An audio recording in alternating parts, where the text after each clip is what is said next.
আপনারা অনেকে মনে করেন যে ইংলিশ সাপ্লিমেন্টারি বইটা হচ্ছে আমি সেল করি বা আমি রাইটার, কিন্তু এমন কিছুই না। এই যে রাইটার আমার সাথেই আছে, এই ভাইয়া হচ্ছে এই বইয়ের রাইটার এবং উনি হচ্ছে বইটা সেল করে। ভাইয়া, আপনার বইয়ে মানে এমন কি আছে যেটার জন্য মানে সবাই হচ্ছে যে বইটা এত বেশি পছন্দ করছে এবং রিপারচেস করতেছে, যে মানে নিজেদের ফ্রেন্ডদের জন্য আবার নিচ্ছে? আমি দেখলাম কয়েকজনই হচ্ছে রিপারচেস করছে বইটা। এটা কি জন্য, মানে বইয়ের ভিতর কি আছে?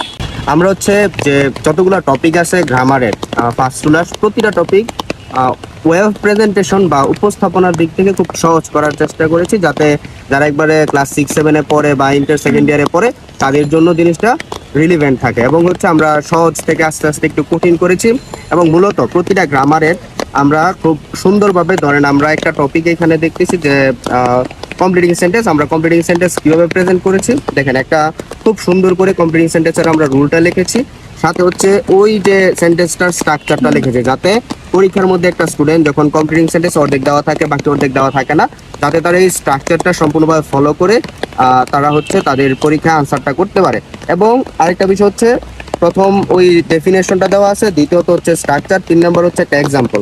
তো এই সুন্দর প্রসেসে যদি কেউ একটা স্টুডেন্ট পড়াশোনা করে তাহলে তার জন্য রিয়েলাইজেশন করা বা ওই টপিক সম্পর্কে ধারণা করা খুব সহজ হয়। তাছাড়া বইয়ের মধ্যে অপ্রাসঙ্গিক তথ্য যেগুলো একেবারে দরকার নাই, যে ধরেন আমরা কমপ্লিটিং সেন্টেন্সের মধ্যে 20টার মতো রুল পড়লেই যথেষ্ট, কিন্তু আমরা যদি অন্যান্য মার্কেটের অন্যান্য বইগুলো দেখে দেখবেন যে প্রায় 50টা 60টা রুলস যেগুলো একেবারে আসেই না। কানেক্টরসে আমরা এখানে রুলস দিয়েছি শুধুমাত্র 15টা। আসলে আমাদের এই 15টা রুলস আমরা তৈরি করেছি বিগত টেস্ট পেপার অ্যানালাইসিস করে, যেভাবে সলিউশনের যে উত্তরগুলো আসতেছে সব অ্যানালাইসিস করে। তার মানে এই বইটা বললে আপনি টেস্ট পেপারের 150 কোয়েশ্চেনের সলিউশনটাকে ফলো করে আমরা এই কানেক্টরসটা তৈরি করেছি। সো আশা করি যে আমাদের এই সহজ বা সিম্পলিসিটি এই বইয়ের মধ্যে আছে, যার কারণে সবাই এতটা পছন্দ করতেছে। এক্স্যাক্টলি, আমার কাছেও এই জিনিসটাই মনে হয়েছে এই বইটা পড়ে, যেখানে আননেসেসারি কোনো কিছু নেই যেটা মার্কেটের অন্যান্য গ্রামার বইয়ের মধ্যে থাকে। মানে অনেক আননেসেসারি রুলস, আননেসেসারি কি বলে এটাকে, মানে অনেক কিছু দিয়ে ভরায় রাখে এবং বইটাকে বড় করার জন্য মেনলি যেটা করে, এগুলো আসলে আমাদের দরকার হয় না, কখনোই দরকার হয় না।